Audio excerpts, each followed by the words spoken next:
I know you probably don't want to hear this and you probably don't want to do this, but I might just ask you to watch a couple of video lectures on Lear. Or maybe even one, because normally I teach this class in the evening, so it's one 3-hour class, and I don't take a break, so it's 3 hours. Just, I tell people if you need to get up and leave, use the restroom, go downstairs, and not suck on a cancer stick, since you're not supposed to on campus, whatever. Okay, so we're picking up with 1-2. Because we left off with Horatio Marcellus Bernardo seeing the ghost and saying, we need to tell Hamlet about this. Notice, Shakespeare doesn't immediately bring in Hamlet then and have them tell him about it. No, he interrupts that idea. And we get the big long scene where Claudius comes in with Gertrude in the big long train, and he gives that wonderful opening speech where he essentially says, we've tempered our sorrow with joy. How? By marrying my brother's wife to help me overcome my brother's death, even though I accidentally, intentionally killed him. He doesn't say that part, but, And he says what? To the train, that is all of his supporters and counselors. Okay. What did they do? They signed off on this. They agreed to this. Okay? So in doing that, Claudius is essentially saying, or is partly saying to some extent, if I was wrong in doing this, the buck doesn't only stop with me. Okay? So, he then addresses, the ambassadors, and then he talks to Polonius and Laertes a little bit, and then he addresses Hamlet. 64. But now my cousin Hamlet and my son. Why cousin, son? Nephew and now stepson. Notice he's going from general to specific. Okay? Hamlet. A little more than kin and less than kind. Now, sometimes that has, in an edition of Hamlet, it'll put in parentheses, aside. Because what is an aside in theater? He's saying it to himself. He's saying it to the audience. So it's like, if Hamlet comes out to the edge of the stage, or is at the edge of the stage, and he looks directly at the audience and says, a little more than kin and less than kind. That is meant, supposedly, that the audience hears Hamlet, but nobody on the stage does. Okay? But what does he mean? A little more than kin and less than kind. How can you be more than kin? Well, what does kin imply? Those of you who've been unfortunate enough to be in my 3010 course, it's this word, okay? Kin. What does that mean? Your genetic relatives. Doesn't have to mean brother, sister, mother, daughter, father, mother. It can be what? Cousin, second cousin, third cousin, 10th cousin 5 times removed, that kind of thing. A little more than kin means you ain't just my cousin. How close are they? Uncle, nephew. Germanic society, of which Hamlet is in, uncle-nephew relationship is one of the closest relationships there is. Especially if the uncle is the mother's brother. Here it's not. The uncle here is father's brother. Okay? But this is a close relationship. And less than kind. Does he just mean, oh, Claudius, you're not nice? Because that's what we tend to mean by mind. One of the things that happens with words as time passes is 2 things happen. One, they can narrow their range of meanings, at least in popular usage, or just the opposite. They expand their range of meanings. Think of the word gay. It has pretty much one meaning today, right? It no longer means blithe, happy, joyful. Okay? Kind means natural, of nature. How is he less than of nature? Incestuous bond. He was just my uncle. Now he's sleeping with mom, and there's this incestuous thing going on. Okay? How is it that the clouds still hang on you? Does he mean Hamlet walks around, he's like Eeyore, clouds showering rain down? How's Hamlet dressed? Black. Yeah, listen to his mother. Good Hamlet, cast thy nighted color off. He's dressed all in black, all the time. Okay? How is it that the clouds still hang on you? Not so, my lord, I'm too much in the sun. How's he too much in the sun? Does he have a nice dark tan? Has he been on spring break? No. What's the sun he's referring to? Audience, surveillance. The constant, the train, the happiness that everybody's trying to perpetuate. No. What do you know about French nobility? Louis XIV, So the king and the son. the Sun King. That's the idea. Okay? The king is the sun. The king is the one who shines light upon the kingdom. Hamlet is saying, too much in the sun. I'm too close to the king. Kind of saying, I need to get away. I need to get in some shadows for a while. Good Hamlet, cast thy nighted color off, his mother says, and let thine eye look like a friend on Denmark. Do not forever with thy veiled lids seek for thy noble father in the dust. Notice, she is telling us how Hamlet should be kind of acting when he's on the stage, especially in the presence of Claudius and Gertrude. Does he look them in the eyes? Nope. He walks around like this. Head to the ground. That's why his lids are veiled. They don't see his eyes. They only see his eyelids. As if he's looking for his father in the dust. His eyes are always on the ground. Thou know'st 'tis common, all that lives must die, passing through nature to eternity. And there's a theme that we just finished talking about in the Old English section of my British Lit course, my 3010 course. What's she saying? Come on, Hamlet, suck it up. So your dad died. Big deal. Everybody dies. Get over it. It's true. Everybody dies. So why make a fuss over somebody's death? Aye, madam, it is common. Common. Okay? Hamlet is going to play on this theme of the commonness of death later on. I mean, Act 5, the gravedigger scene, is really powerful for this. It's not all humor. Okay? Well, if it be, why seems it so particular with thee?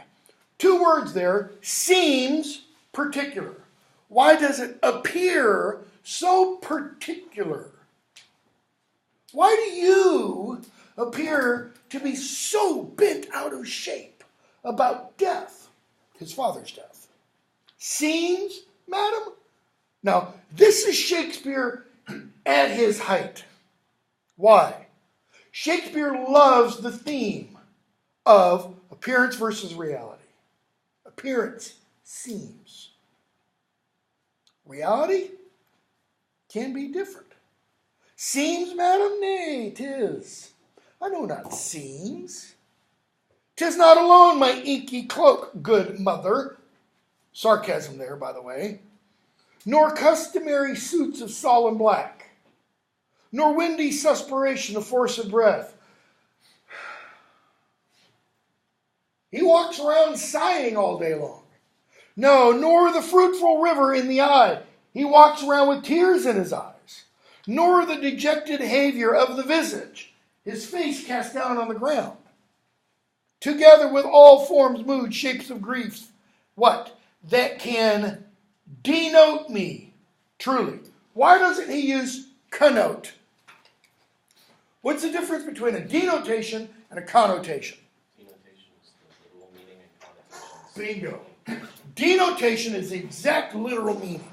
Connotation, all the possible suggested meanings. Hamlet says all these, what? He's going to call them outward shows cannot denote him truly. Why?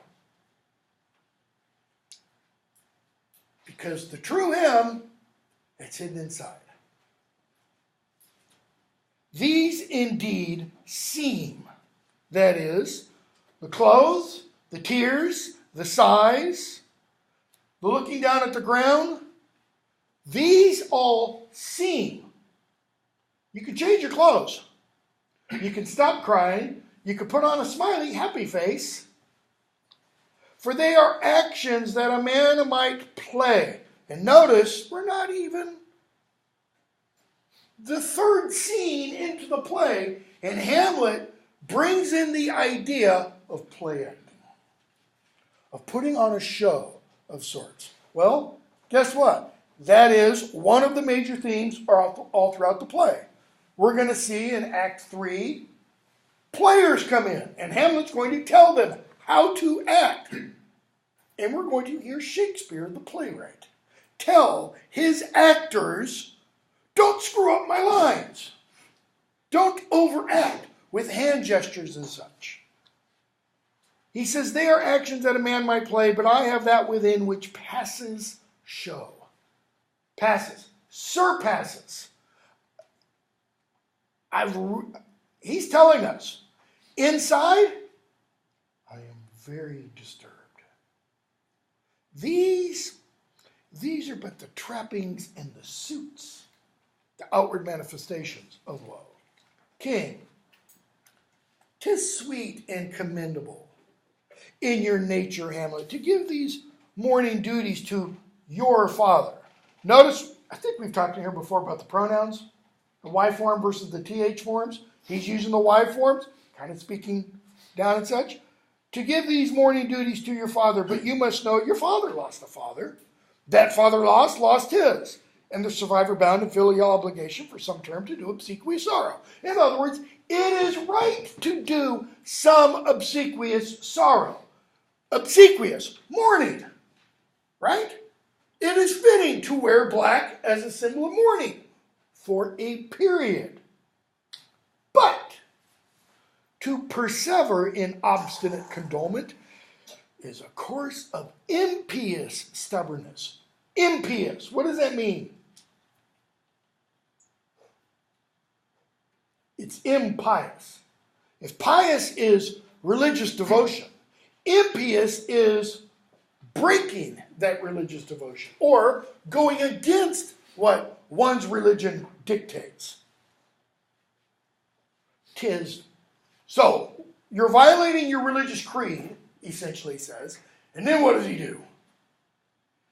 'Tis unmanly grief. Suck it up, man. Be a man. He tells them. It shows a will most incorrect to heaven. There we are back to religion again. A heart unfortified. You're a sissy, Hamlet, is what he's telling him. A mind impatient. Impatient. What does the M mean? Not. Not what? Not patient. Not suffering against suffering. Well, one of the things Hamlet is going to say in his famous non-soliloquy, to be or not to be, is what? Whether 'tis nobler to suffer the slings and arrows of outrageous fortune, meaning to endure those things, to be patient to them. So now Claudius brings up the idea of patience and understanding simple and unschooled. Now, he has just leveled several accusations against Hamlet. 1, you're not acting like a man. 2, you're not acting like a true Christian, because this is Christian society. What else? 3, your mind isn't strong. 4, your heart is weak. And you are acting simple and unschooled, like an idiot. So, he goes on and says, everything dies, etc.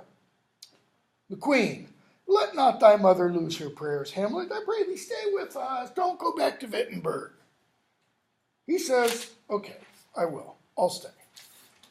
Everybody leaves but Hamlet. So he gets his first soliloquy. Notice what he tells us in this soliloquy. Okay. What does the soliloquy do? Remind me. Shows the inner thoughts of the character. Shows the true thoughts, okay, of that character. Oh, that this too sullied flesh would melt, thaw, and resolve itself into a dew. Sullied. What does that mean? First Folio version reads solid. It's the difference between solid and sullied. Solid refers to this, materiality. Sullied doesn't refer to materiality at all. Sullied refers to what? Stained, tainted, sinful. Oh, that this too sullied, dirty, rotten, corrupt flesh would do what? Melt, thaw, and resolve itself into a dew. What does he mean? That this would be melted, break it all down, thaw it all out, and resolve it. What does resolve mean? Chemically. When you resolve something, you are purifying it. So the dew that would be left would be the pure essence. What's Hamlet already talking about? Death. He's talking about death. He's talking about purification. Or, okay, so if that can't happen or won't happen, or that the everlasting had not fixed his canon against self-slaughter. The first two lines are saying, take me, God. The second two lines are saying, why can't I kill myself? So, what's Hamlet already apparently been thinking about? Yeah, suicide. This isn't a spur of the moment thing. This is already in his mind. This is why he says, you know, my clothing, my sighs, my tears, they're but the trappings of woe. He's saying, I've got that inside, which really surpasses all of that. What's that inside? I'm thinking of suicide. That pretty much surpasses all woe, all outward manifestations. Oh, God, how weary, stale, flat, and unprofitable seem to me all the uses of this world. He has just described, if you've ever experienced it, black depression. Because if you've ever been truly depressed, and I don't mean, bummed out because you get a bad grade, I mean really depressed. And you look down that tunnel, what do you not see? There's no light. It's just an infinitude of darkness. That's what he means. How weary, stale, flat, unprofitable are all the uses of this world. There is nothing in the world, Hamlet says, that brings me any kind of joy. Fie on it, fie. 'Tis an unweeded garden that grows to seed. Why an unweeded garden? He's bringing, this is an allusion, I believe, to the Garden of Eden. That is now what? Unweeded and going to pot. Not the literal kind, the proverbial kind. Things rank and gross in nature possess it merely. And if I were directing it, I would have Hamlet point to where Gertrude and Claudius left the stage. Because that's what he means. Gertrude and Claudius are the things rank and gross in nature. that it should come to this, but 2 months dead. Nay, not so much. Not 2. His father hasn't even been dead 2 months. So excellent a king. And what does he do? He compares his father, Hamlet Sr., to Hyperion, God. And he compares that to Claudius. And Claudius is like what? A satyr, which is a combination of human and beast. Whenever you get that kind of combination, it's not elevating the beast. It's lowering the human. Because in Shakespeare's day, if you think of that great chain of being that we've talked about, you have the angels on the rung above, you have humans here, and you have the beasts immediately below. Guess what humanity is supposed to try to do? Emphasize the angelic aspect of their nature. What are Claudius and Gertrude doing? Emphasizing the bestial. Okay? So he says, frailty thy name is woman. To break my heart. The end of that speech. For I must hold my tongue. Why? What would happen if he expressed this idea to somebody? Possibly, but he hasn't said, I'm going to kill Claudius. Yeah. I mean, you walk around and tell everybody, I think I'm committing suicide because, there's just no joy in them. Everything sucks and then you die. Most people go, okay, let's back away from him, make sure he doesn't have any guns, school shooter. That's the mentality, okay? They think you're crazy. After all, we hear Claudius later on say, madness and great ones unwatched must not go. If the person is great, you got to make sure they're not crazy. And if they are crazy, you got to put them on a leash, okay? So, Horatio comes in, and he and Hamlet talk a little bit. And Hamlet's like, Horatio, what are you doing here? How come you're not in Wittenberg? Well, I came here to see your father's funeral. Liar, you came here to see my mother's marriage. He goes, well, yeah. It followed hard upon, It's like burial in the morning, wedding in the afternoon. Hey, we can use the memorial dinner for the whatever you call the thing after a wedding. Okay? So, Horatio and Marcellus tell Hamlet about the ghost. End of that scene, about 2:49 or so, Hamlet says, if it assume my noble father's person, I'll speak to it, though hell itself should gape and bid me hold my peace. Notice, though hell itself should gape, that means open up. And I'm standing on the threshold. I'm going to speak to that ghost if it looks like my father. But don't tell anybody else about this, okay? They all leave. Hamlet. My father's spirit in arms? All is not well. I doubt, meaning I expect, some foul play. Would the night were come, till then sit still my soul. Why is he telling his soul to sit still? Because it's like bubbling up within him. What does he mean, sit still? Down, boy. He's pushing it down. He's repressing, to use psychological language, what? That madness, possibly. Foul deeds will rise, though all the earth overwhelm them to men's eyes. Foul deeds arise? Chaucer has another way of putting that. Murder will out. It will somehow make itself known. Okay? So, 1-3. We see Laertes and Ophelia come in. And I usually spend a lot of time on this, but what's Laertes' advice to Ophelia and why?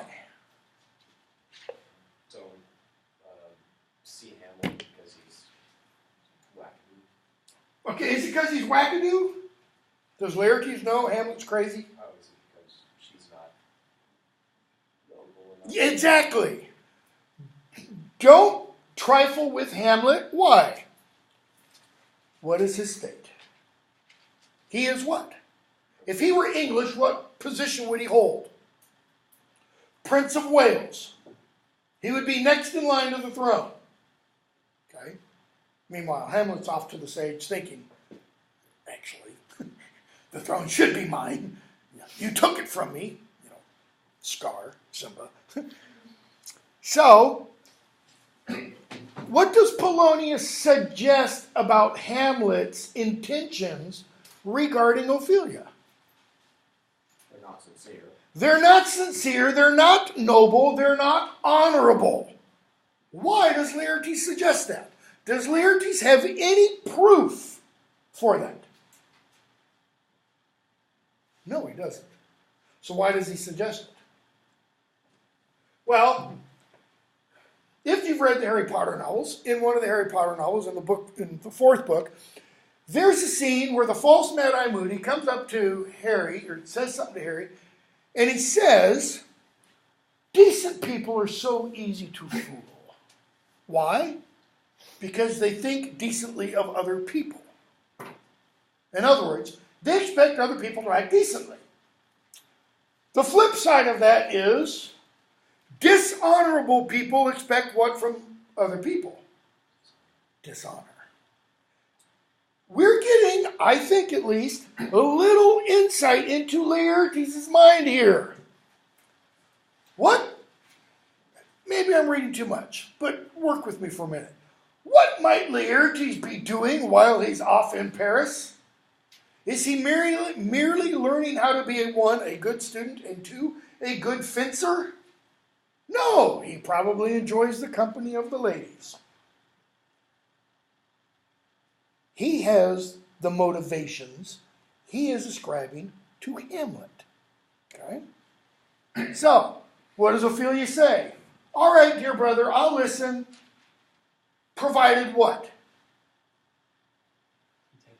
Exactly. You follow your own advice. Don't be like those preachers who preach the narrow way, she says. Do not, line 47, as some ungracious pastors do, show me the steep and thorny way to heaven, whilst like a puffed and reckless libertine himself the primrose path of dalliance treads, and recks not his own reed. Reed, advice. Okay? Polonius comes in. Laertes getting ready to go back off to school, so Polonius gives him advice. Now, the way this speech of Polonius is often read is it's meant, according to many people, it's meant to be humorous. This is funny, aka bad advice. I think exactly the opposite. I think, because I've read this scores of times, and I've read the book of Proverbs several times, probably not scores, and an awful lot of what Polonius says here comes out of Proverbs. Okay? Look at what Polonius says. These few precepts in thy memory look thou character. He isn't saying pay attention to your character, Laertes. He's saying write. Character means write. Look thou write down these precepts in your memories. We're going to hear another person, another father, tell his son something to write down in his memory. Hamlet's ghost is going to tell Hamlet to do this. And Hamlet's going to say, I will wipe away all saws, all sayings from my memory, and I'll replace it all with one thing. Kill Claudius. Okay? So, here's what I want you to remember, Laertes. You tell me whether or not this is good advice. Give thy thoughts no tongue, nor any unproportioned thought his act. Okay. What does that mean? Keep your thoughts to yourself and don't act on anything. Okay. That's one meaning. What's another way of saying keep your thoughts to yourself? Think before you speak. Just shut up. Think first. Okay. Be thou familiar, but by no means vulgar. So how can you be familiar, but not vulgar? He doesn't mean vulgar, crass. He means vulgar, common. Okay? So be familiar, but don't be too common. Have you ever invited a bunch of friends over? And the time at which or by which you want your friends to be gone has come and gone. And there's always that one person. Yeah, I see heads nodding. Who won't leave. Who doesn't take any hint until you fall asleep. Oh, I guess, that's what he means. Be familiar, but don't be common. Where else have we heard that? Kind of Bolingbroke's. Henry IV telling the future Henry V. Okay? So that apparently is an idea that Shakespeare really liked. Those friends thou hast, and their adoption tried. That is, and you proved their friendship. Grapple them unto thy soul with hoops of steel. Why? But do not dull thy palm with entertainment of each new hatched, unfledged courage. Shakespeare kind of seems to be suggesting here, you've got a couple or maybe a few really good friends, bind them to yourself. And don't get involved with kind of extra friendships. Beware of entrance to a quarrel. That's pretty easy, right? Don't get in a fight. Quarrel can mean verbal or physical. But being in, bear it that the opposed may beware of thee. This is, 16th century shock and awe. If you get in a battle, kick ass. Make it so that the other side knows. Don't get in a fight with that person again. Okay? Don't go in half-heartedly, Polonius is saying. Give every man thy ear. I'd love to see Monty Python do this because, ears being pulled off. But few thy voice. What's he mean? Listen more than you speak. Bingo. And this is one of the lines that makes a lot of people say, this speech is supposed to be humorous. Because what does Polonius do? What is his professional job? He's advisor to the king. He can't keep his thoughts to himself. He is essentially paid to speak what he thinks. And what happens as a result of not following his own advice? A rat! He dies because he doesn't listen to his own advice. It's not an accident that his advice comes right after Ophelia says, but don't give me advice that you don't follow yourself. This is Shakespeare's understanding of irony. Okay? Take each man's censure, but reserve thy judgment. Notice, he doesn't say, Shakespeare doesn't write, take each man's rightful censure. That is, when somebody rightfully condemns you, or rightfully maligns you, or says something bad about you, take that. No, he's saying, whatever somebody says about you, accept it. But don't respond in kind. But don't, oh yeah, well your mama.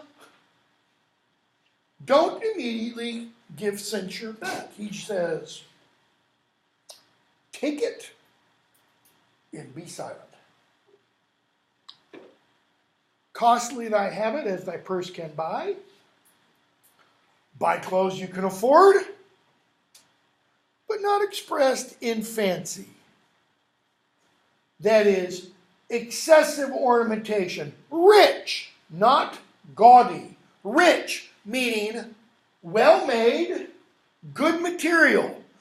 but not with, rhinestones and gems and, whatever else. For the apparel oft proclaims the man. True or false? In the business world, true. True.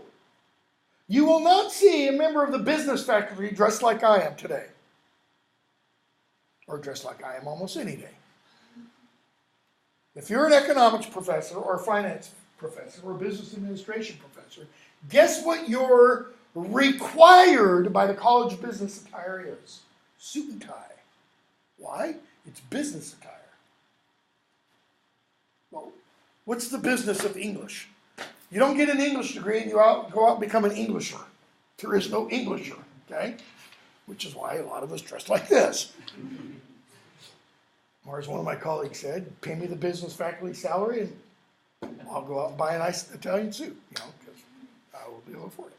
So, for the apparel oft proclaims the man, and they in France of the best rank and station are of a most select and generous chief in that. That is, the Frenchies know how to dress. Okay? All he's saying is dress appropriately for the situation. If you're going to meet the president, suit and tie.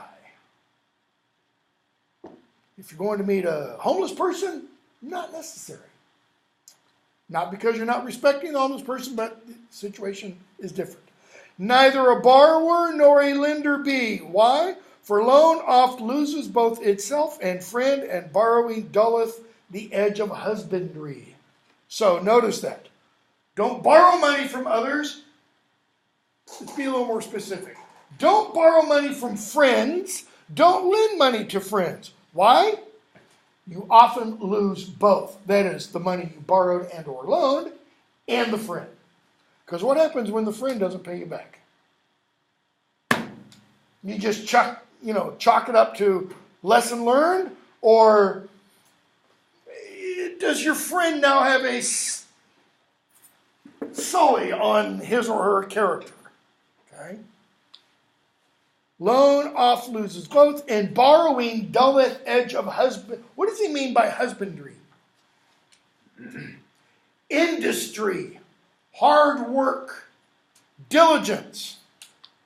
In other words, this above all, that is kind of encapsulating every one of these. This is the most important thing. To thine own self be true. And it must follow as the night the day, thou canst not be false to any man. What does that mean, to thine own self be true? Follow your conscience. Follow your conscience. Follow, assuming you have one, your own internal moral compass. If you do what you know to be right, then you cannot be false to any man. Why? Because you will be true. Right? This is why Hamlet, partially I think, why Hamlet later on, Act 5, is going to talk to Laertes. When Laertes discovers, his sister is dead and his father's dead, Hamlet's going to say, was it Hamlet that killed Polonius? No, it wasn't Hamlet. It was Hamlet's madness. And if it was Hamlet's madness, then Hamlet wasn't in his right mind. So you can't blame Hamlet. You can blame Hamlet's madness. It's the first insanity defense in Western culture. Because Hamlet is saying, I was a divided self. And the self that did that wasn't me. It was the Hamlet B, as opposed to Hamlet A. Okay? So, Polonius and Ophelia talk.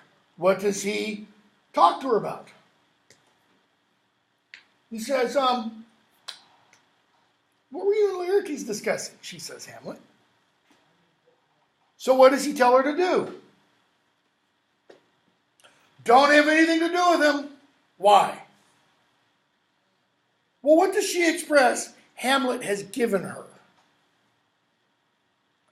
Love offerings, letters, poetry, flowers. We can update it. Chocolate, movie ticket, whatever. He's done all this stuff. What does Polonius call those? Springs to catch woodcocks, traps, bait. In other words, to catch you.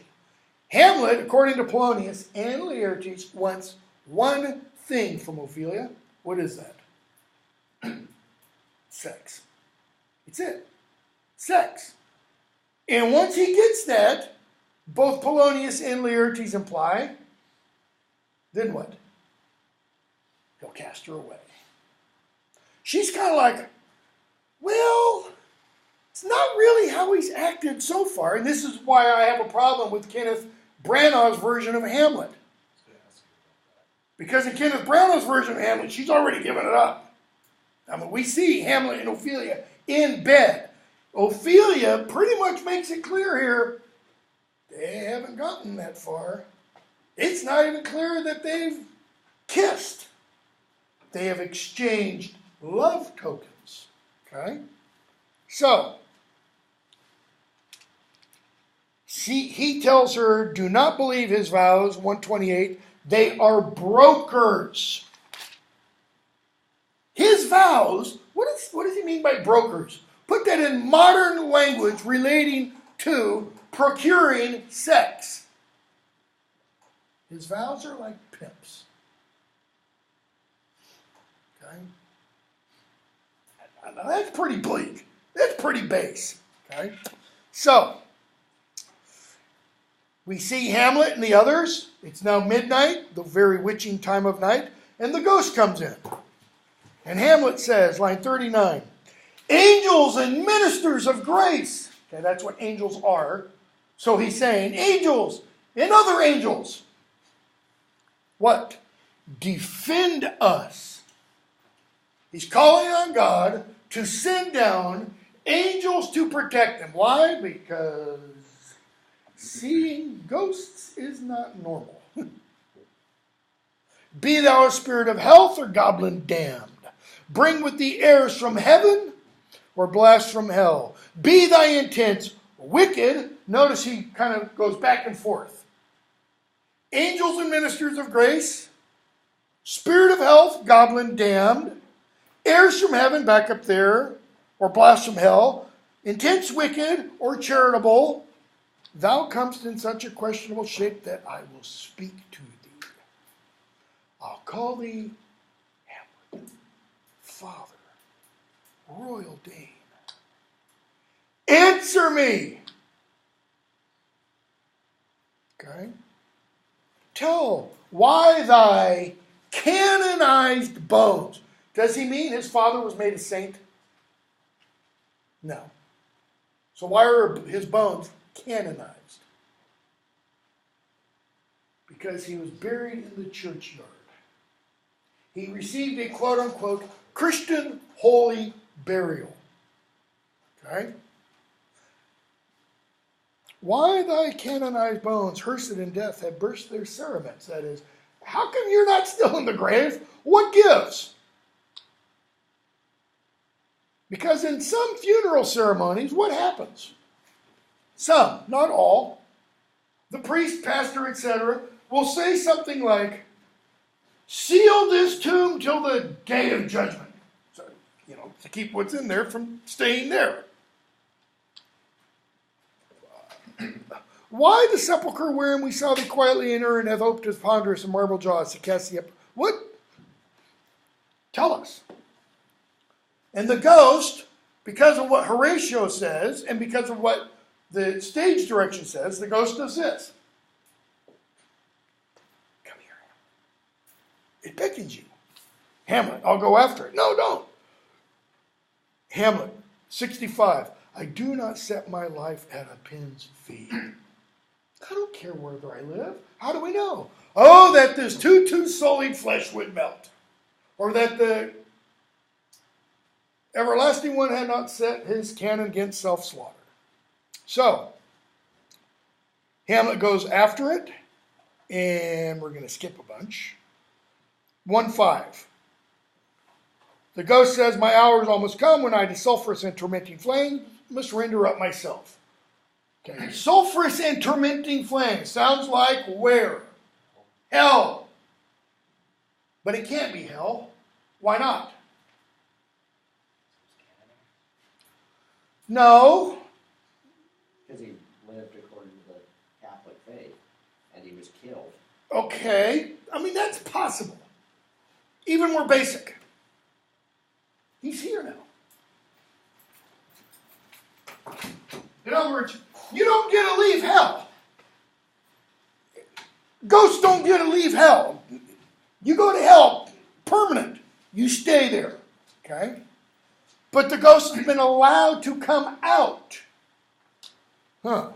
Alas, poor ghost, don't pity me until you hear what I got to tell you. Okay? Hamlet, I'm bound to hear. So art thou to revenge. What? He says, I am thy father's spirit, doomed for a certain term to walk the night, and for the day confined to fast in fires, till the foul crimes done in my days of nature are burnt and purged away. The fires and the sulfur, purgatory. This is the doctrine of purgatory. Okay? Now, Shakespeare's audience of around 1600 or so, because that's when this play dates from, for the most part, they have been taught for the last, depending on what part of the country they come from, at least 20 years. And some of them, for longer, much longer than that, 40 to 60 years, have been taught there is no purgatory. You have hell, heaven. That's it. You die, you go to one or the other. You don't go here and then get let off for good behavior and go up there. Okay? This is showing, I think, and a lot of other scholars think, it's showing Shakespeare's family religious heritage of being Catholic. We know his family was Catholic. Okay?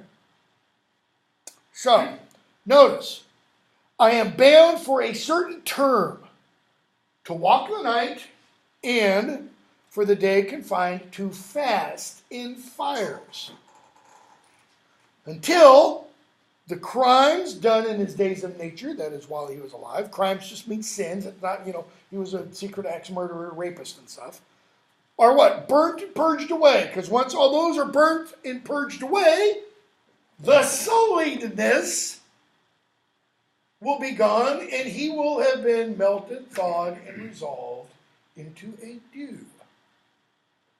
He'll be perfected.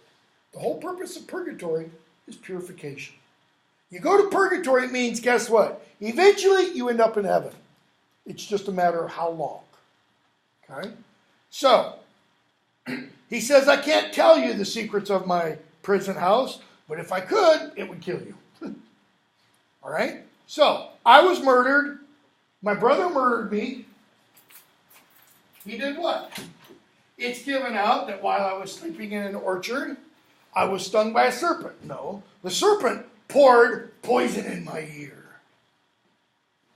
So, cut a long scene short. He tells Hamlet, line 92, remember me. Avenge my death, comes before that. Kill your uncle, but what about Gertrude? Leave your mother alone. He also says, line 85, but howsoever thou pursues this act, taint not thy mind, nor let thy soul contrive against thy mother aught. Taint not thy mind. What does that mean, taint? What do you do when you taint white paint? Ruin it. You don't How? stain it. How? You put a tincture of another color in it. You get a little bit of brown. Put that little bit of brown with white, and guess what? You no longer have white. You now have off-white, depending on how much brown you put in. Okay? It doesn't have to be much. A drop of food coloring will be enough. Taint not thy mind. Well, Hamlet doesn't only taint his mind. What does he do to it? Loses it. Okay, you could say he loses it. What else does he do, though? Follow on the color imagery or metaphor. He completely dyes it. He takes his mind, which should be quote unquote white, clean, pure, and does what? Dips it into a vat of oil and just lets it soak. And what's the vat of oil all say? Kill Claudius. Listen to what he says. 96. Remember thee? Aye, thou poor ghost. Whilst memory holds a seat in this distracted globe. While memory holds a seat is Hamlet's metaphorical, poetic way of saying what? Keep going. No, go back to the while I still haven't. What does that imply though? While you still have memories implies you're still what? Alive. While I'm alive. While memory holds a seat in this, and I think he points to his head, distracted globe. His mind is already, even before the ghost speaks, what? Distracted. That is, it's lost its focus. It's like, oh, a bunny, oh, a bunny, oh. Amelia? Could that also be like Shakespeare talking about like the actual like globe, like where the people, like where Yeah, I mean, he could also do this, like where the theater, where his because every member of the audience is what at this point? They're distracted, right? They're not thinking of their problems at home. Not if it's a good production. They're totally here. Okay? Yea, from the table of my memory I'll wipe away all trivial fond records. Fond means foolish. What does he mean by records? Memories. Memories. Historical data points. All this, what's the, I think it's Pink Floyd. All the useless stuff I learned in school. Kind of a thing. Which here means everything I learned in school. It's all useless. For this one purpose, killing Claudius. All saws of books, that is, all sayings, all forms, all pressures past, that youth and observation copied there, talking about the mind as being like wax, and every experience you have has impressed an image on that wax. He's saying, I'm going to melt it all. And he's going to put one thing, and thy commandment all alone shall live within the book and volume of my brain, unmixed with baser matters. So tainted? Why doesn't the ghost go, whoa, Hamlet, time out, man. I just told you, don't taint your mind, and you're giving it 100% over. Well, part of it's because his mind is already given over somewhat. He's not already operating on a nice, smooth, even keel. The ocean of Hamlet's mind is in a bit of a tempest. Okay? So, Hamlet and the ghost make the others swear what? Two things, really. They won't tell anybody else about the ghost. Two, Hamlet says, and if I were to act, perchance hereafter shall think me to put an antic disposition on, that you at such time seeing me will go, look at Hamlet, he's really playing that one up. Notice he's telling us, from here on out, I will at times put on an antic disposition. What's he mean, antic disposition? Act crazy. So that we see him with Ophelia, when she returns his love letters and such, what does he do? Grabs her by the wrist and goes, and she's like, swear. So they can't give any of that out. Okay? So Polonius comes in, Act 2, Scene 1, with Reynaldo. He tells Reynaldo to do what? Why is this little part of this scene important? Because it gives us the first indication of this element or theme of the play. Reynaldo's going to go to Paris and do what? Or has been to Paris to do what? Check in on their What do you mean, check in on him? He's been spying on him. So that's our first real element of spying. So now Ophelia comes in.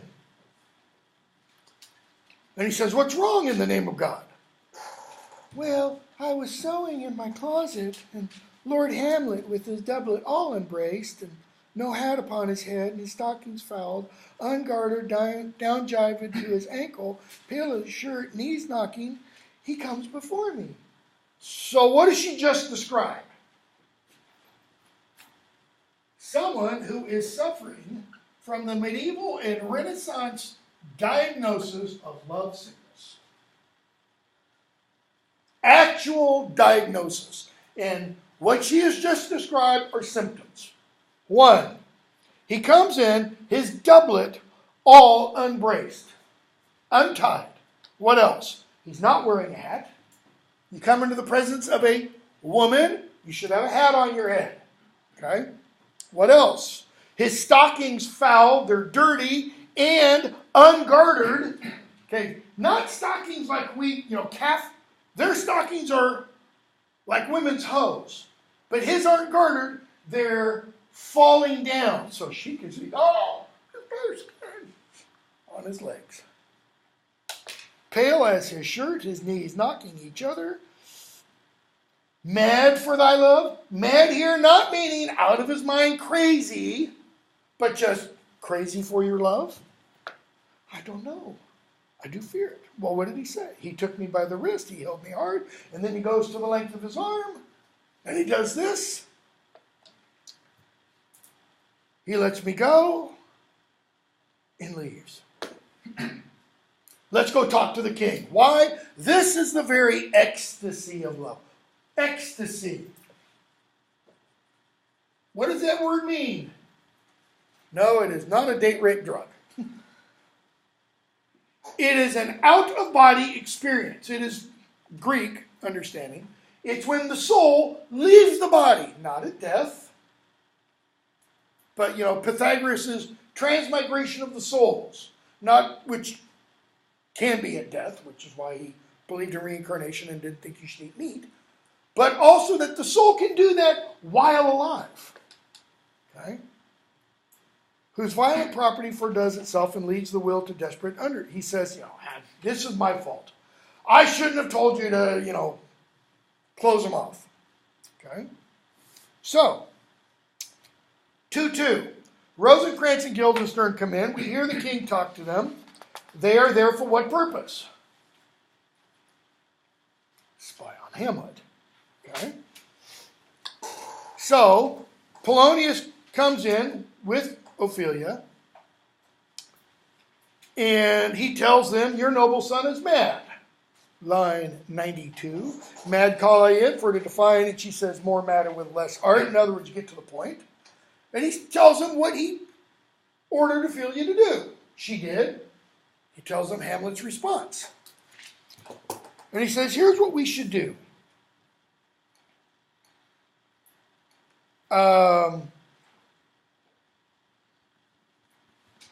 The king, 159. How can we try it further?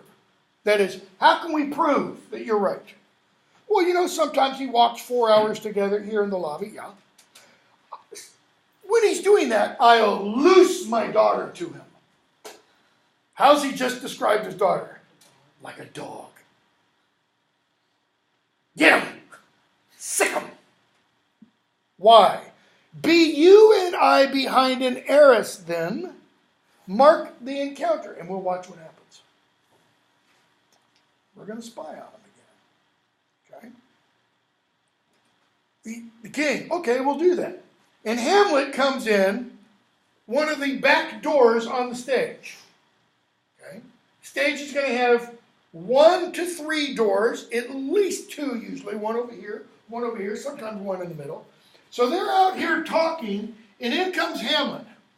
Polonius says, or the queen, look, here he comes reading. Polonius, go away. I'll what? I'll board him presently. Board. It's a Navy term. When you get ready to either set foot on ship, you throw the board down, the gangplank, so to speak, to walk across. Or if you're boarding an enemy ship, you get your ship up alongside, you throw boards down and run across and, take the ship. This is not a peaceful term. So, he asks Hamlet, how are you? Hamlet, fine. You are a fishmonger. Because Polonius says, do you know me? Yeah, you're a fishmonger. Oh, no, I'm not. Then I would you were so honest a man. How is a fishmonger an honest person? What do you go to a fishmonger for? Monger means seller, purveyor. You don't go to a fishmonger to buy ironworks. You go to the ironmonger for that. You go to a fishmonger to buy fish. That's all a fishmonger will do. I wish you were so honest a man. Honest? To be honest as this word goes, is to be one man picked out of 10,000. Just true. For the sun breed maggots in a dead dog, being a good kissing carrier. You have a daughter? What does he mean the sun breeds maggots in a dead dog? Everyone in here is driven by a dead dog on the side of a road. Or a deer, or possum, or something else. What happens after a few days? Maggots start, right? Well, how do they start? We know because there's these little teeny tiny organisms that produce the maggots. Shakespeare's day didn't know that. They thought the maggots were produced by the sun inseminating the maggots into the dead flesh. So, dead dog, maggots. You have a daughter? I have. Let her not walk in the sun. What's Hamlet's point? The sun might inseminate her. She might breed maggots. He's still referring to the king as the sun. Or himself as the sun. Possibly. No, I think here he's more referring to the orb in the sky. It just seemed like with Polonius being the king's advisor, Yeah, that the king has corrupted him. yeah. But what does he mean by maggots? I mean, when he's suggesting here, let her not walk in the sun, he's not suggesting she'll conceive little slimy wormy things. He's talking maggots. We're the maggots. Conception is a blessing, but as your daughter may conceive, friend, look to it. Polonius, still harping on my daughter. Whoosh, completely over Polonius' head. He doesn't get what Hamlet's talking about. Yeah, he is talking about his daughter, but that's the only part that Polonius gets. And so remember, Hamlet's got a book. What do you read, my lord? Words. Smart ass. What is the matter, my lord? That is, what is the matter of the words you are reading? What are they about? Hamlet takes what is the matter to mean, like we mean it, what is the matter? Between who? What's the problem? The matter, slanders. And he talks about, old men and such. Polonius, though this be madness, yet there is method in it. In other words, madness usually sounds like what? Drivel. It doesn't make any sense. Polonius, there is sense to Hamlet's madness. Is that where we get the saying? Yeah, it's exactly where we get the saying. So, one guy wrote a book that I've got called The Miracle of Language. And in it, he's got a chapter about Shakespeare called The Man of Fire and New Words, because Shakespeare created, apparently, 1,700 of the 18,000 words he uses. That's 1/10 of the vocabulary he created that he used, okay? And the guy makes a comment. The guy's the used to be headmaster of a prep school in New England somewhere. And he said, he quoted one of his students about, he'd taken them to see a play of Hamlet. And the kid made some comment about all the quotations in Hamlet. Meaning, he's heard all of these passages from Hamlet. And the kid went on to say, now we see Hamlet to get all the quotations, rather than, to see what it says. So, In this part, like the whole thing goes over Claudius' head because he's basically like, my favorite part about this is that he's like calling him old and he's just like basically telling him what he sees in Claudius and like it just. So, will you walk out of the air, my lord? That is, will you leave this closed inside gallery and go out onto the balcony? That's the import of Polonius' question. Hamlet, into my grave. Well, that is one way of walking out of the air, right? He says, oh, that's... Hey, I must humbly take my leave of you. You cannot, sir, take from me anything that I will more willingly part with all. Except my life, except my life, except my life. Antic disposition. Notice, he is saying there, you can kill me, and I won't fight you. Right? So, Rosencrantz and Guildenstern come in, and Hamlet asks them how they're doing, because where should they be? At school, at Wittenberg. Why is Hamlet not at Wittenberg? His father died, he came back for that, his mother got married, and mom and stepdad/uncle, you have asked him to stay. You know, take a semester off, Hamlet, essentially. So, Hamlet's talking to them, and he says, how you guys doing? As the indifferent children of the earth, happy in that we are not over happy. On Fortune's cap, we are not the very button. There's that image we've used before. Fortune's cap, Fortune's wheel, they're not sitting up here. Why don't you want to sit up there? Because it's when you get up there, that wheel turns really fast, and you fall. Okay? Hamlet, oh, so you're also not the soles of her feet? That is, life doesn't suck? Nay, neither, my lord. Oh, then you live about her waist, in the middle. In the middle of her favors. Hamlet's playing there. Her privates we. That is, yep, we live around her privates. Hamlet, in the secret parts of Fortune? Most true, she is a strumpet. Fortune is a whore. She'll do what? Sleep with anyone. Okay? So what news? Well, why are you here? Why did you come to prison here? Prison? Denmark's a prison. Then is the world one. A goodly one in which there are many confines, wards, and dungeons, Denmark being one of the worst. What's Hamlet suggesting? I mean, this is the old Gnostic heresy. Everything physical is bad. The physical world is bad. The idea is to be freed of the physical world and get off solely to the spiritual, the ideological world of ideas kind of a thing. It's not Platonic, it's Gnostic. Okay? Well, we don't think so, my lord. That is, no, we don't think Denmark's prison. We don't think the world's as bad as you do. Why, then 'tis none to you, for there's nothing either good or bad, but thinking makes it so. And that right there shows us Shakespeare is not an idiot, if you needed proof. What does he mean? There is nothing either good or bad, but thinking makes it so. If you think something is bad, what does that mean for that something in you? It's bad. If you think something is good, then for you, that thing is good. This is kind of St. Paul talking about, eating and what you eat and whether or not something is sacrificed to idols. Paul says what about, for example, eating meat or not eating meat? Doesn't matter. He's saying eating meat or not eating meat is neither good nor bad. It depends on what you think about it. If you think eating meat is bad, then you shouldn't eat meat.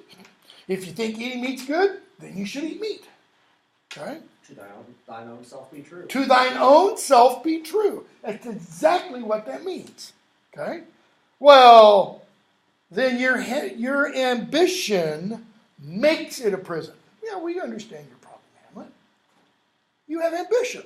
Hamlet, psh, shut up. Oh God, I could be bounded in a nutshell and count myself a king of infinite space, were it not that I have bad dreams. How could he be bound in a nutshell? Think of a walnut. Take the meat out, put Hamlet in there, and seal it. He says, I could be in that little shell and what? Count myself a king of infinite space. But I can't. Why? Bad dreams. What's he saying about the bad dreams? Where do they come from? Hamlet is suggesting the bad dreams come from outside the shell. So if you think you're a king of infinite space, infinite never ends, and something comes in from outside, what has that just done to your infinite space?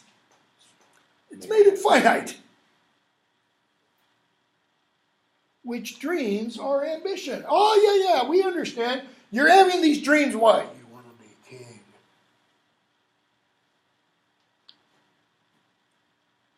For the very substance of the ambitious is merely the shadow of a dream. And we're kind of back with Theseus in A Midsummer Night's Dream. Hamlet, the dream itself is but a shadow. The dream is a shadow. Think of what he's saying. What is a shadow? Strictly speaking. An obstruction of light. Close. Rephrase that. It's the thing produced by an obstruction of light, right?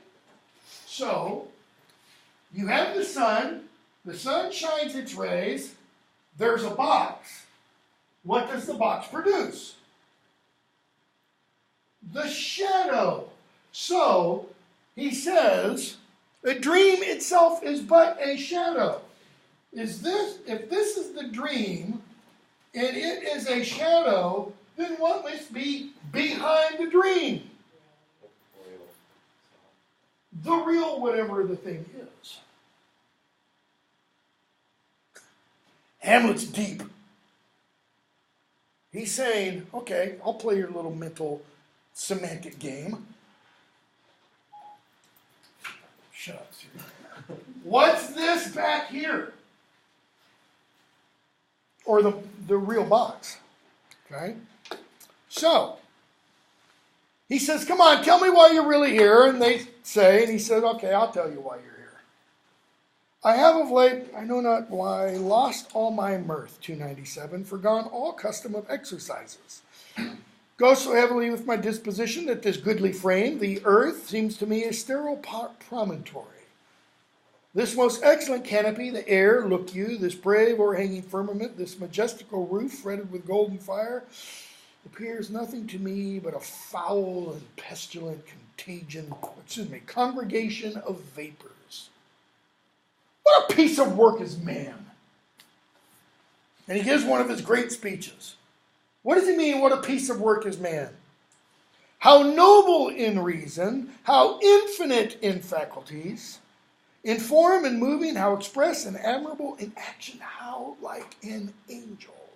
In apprehension, that is, apprehending ideas, how like a god.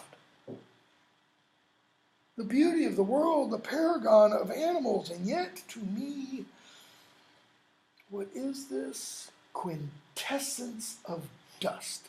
Man is a quintessence of dust. That is, in his very essence, a piece of dirt. Skip to Act 5. And the gravedigger scene, where we see Hamlet pick up clay and says, this clay could be Alexander the Great. Why could not Alexander the Great be made a cork to plug a bunghole? And yet to me, man delights not, no, nor woman neither, though you're smiling, you seem to say so. Okay? So, I'm going to skip a bunch. Polonius comes back in. The first player comes in, and we see the first player do the speech of Priam and Hecuba, etc. Okay? They all leave. So Hamlet says to the first player, before he leaves, if I were to give you a few lines, could you? Yeah, I could handle that. So they all leave. Hamlet gets another soliloquy. Oh, what a rogue and peasant slave am I. Why? He hears the first player's speech. He says, 558 or so, what's Hecuba to him, or he to Hecuba? Because what did the first player do in reciting the speech of Priam? Tears running down his face. And Hamlet's like, this guy's just an actor. And he has more what? Show of what troubles him. Why, what an ass am I, line 583. This is most brave that I, the son of a dear father murdered, prompted to my revenge by heaven and hell, must like a whore unpack my heart with words, and fall a cursing like a very drab, a scullion. End of his speech, the play's the thing wherein I'll catch the conscience of the king.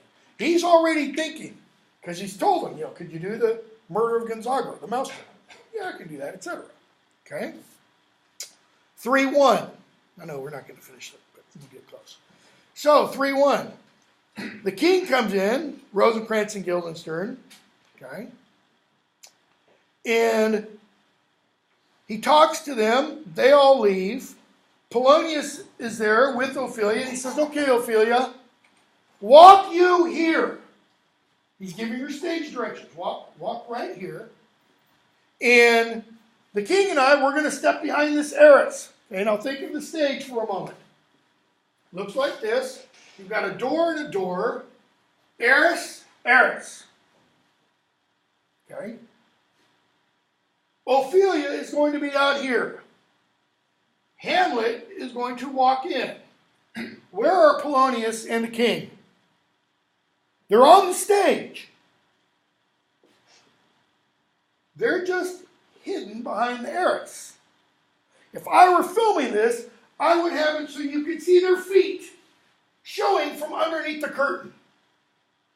Okay? Hamlet comes out. Enter Hamlet. Ophelia pretends to read a book. Notice, where is Ophelia? She's on the stage. To be or not to be is not a soliloquy. Even though it is said, apparently, by Hamlet to the audience, Ophelia is on the stage. A soliloquy occurs when there is no one else on the stage.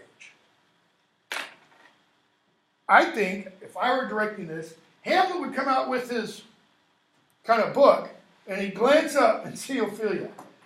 And I'd have him just give ever so, and David Tennant could probably do this best, just give ever so slight a smirk.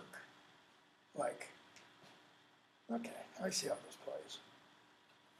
To be or not to be, that is the question. Whether 'tis nobler in the mind to suffer the slings and arrows of outrageous fortune, or to take arms against the sea of troubles, and by opposing in them, keep going on or kill myself. Now, he doesn't come out and just kind of mumble this. He comes out and says this loudly, so that I think when he starts speaking, Ophelia kind of lifts her head. She's kind of going, tuning her ears so she can hear this. To die, to sleep, no more what? No more slings and arrows of outrageous fortune. No more sea of troubles. And by sleep to say we end the heartache and the 1,000 natural shocks that flesh is heir to. If you're going to live in this world, what's going to happen? Trouble. Sorrows. The old English poet who wrote The Wanderer says, you're going to experience a lot of pain. Joy too, but a lot of pain. 'Tis a consummation devoutly to be wished, to die, to sleep,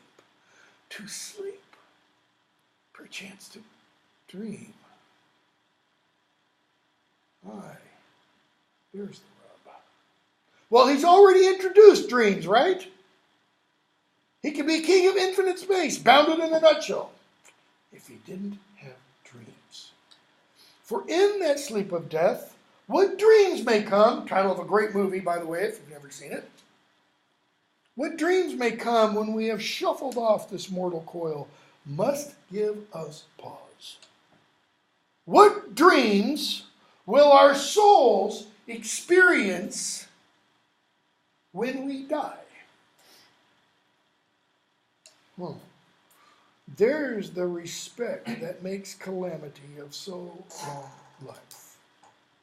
For who would spare the whips and scorns of time, the oppressor's wrong, the proud man's contumely, the pangs of disprized love, the law's delay, the insolence of office, and the spurns that patient merit of the unworthy takes. Okay, so what has he just described? Pretty much a variety of problems that everybody in the world faces at one point or another. I mean, almost everybody experiences the pangs of disprized love.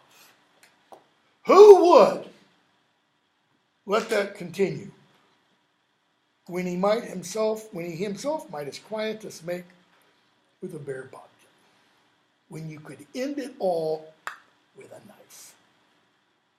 Who would fardels, burdens is what that means, burdens bear, to grunt and sweat under a weary life, but that the dread of something after death, the undiscovered country from whose bourne, Star Trek, no traveler returns, puzzles the will. Puzzles! What does it do to the will? What does the thought of what comes after death do to the will? What does that mean, puzzles? We think of puzzle as a noun, right? It's a problem that you solve. It confuses the will, because the will says, do this. I will do it. Maybe you're not, because what might happen if I do?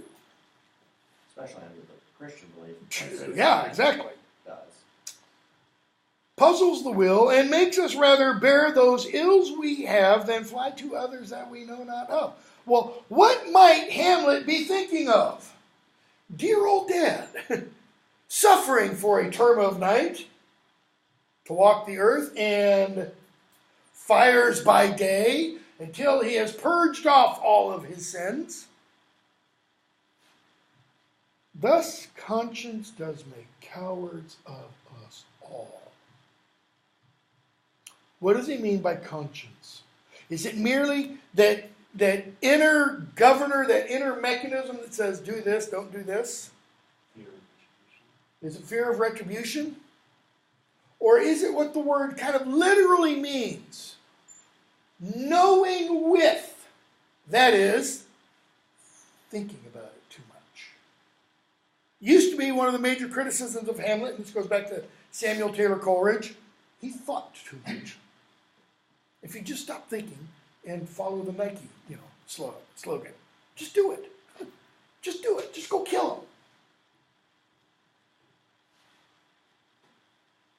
And thus the native hue of resolution is sicklied o'er with the pale cast of thought. What's the native hue of resolution? What color do you get in your face if your car breaks down and you're the only one there and you have to push it off to the side of the road? It gets red. Why? You're putting all your effort into it. That's the native hue of resolution. And it becomes what? Sicklied o'er with the pale cast of thought. White. And enterprises of great pitch. Lots of degrees. In moment what?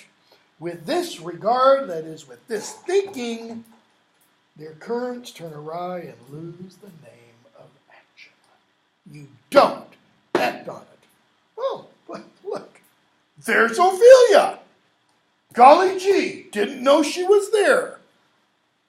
Hey, Ophelia. And they start to talk. She tells him about the remembrances of him that she has. He's like, I didn't give you that. You did, my lord. No, I didn't. Are you honest, my lord? Are you fair? What do you mean? Well, if you're honest and fair, your honesty should admit no discourse to your beauty. Huh?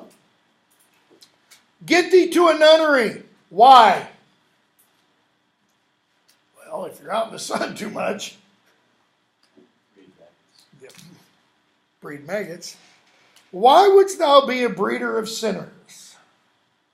Get to a nunnery. Why else might Hamlet be saying this? You know, she's helping her father in the king's spy. Okay. And Get her away from the court where she thinks is the essence of the get away from this darkness. Get away from this foulness. Might this, just entertain this for a second, might Hamlet saying, get thee to a nunnery, be Hamlet's way, code of saying, I love you. If you don't leave this place, you will die. I mean, she doesn't leave, and what happens? She does die. Who else dies? Hamlet, Gertrude, Claudius, Polonius, Laertes, Rosencrantz, Guildenstern. About, who? Oscar. Well, the Branagh version. Yeah, Osford doesn't. Okay. Who lives? Cornelius, Cornelius, Voltaman, Horatio, Marcellus, Bernardo. Why? Because they don't show up anymore. Horatio, who are the last two major ones who live? Horatio in Fortinbras, Norway, who really doesn't, do a whole lot. He is important. He shouldn't be excised from the play. Okay, it's 9:25. Okay, we'll pick up with 3:2. Or I might send you a link for the rest of it so we can start something else. I haven't decided yet. I'll let you know.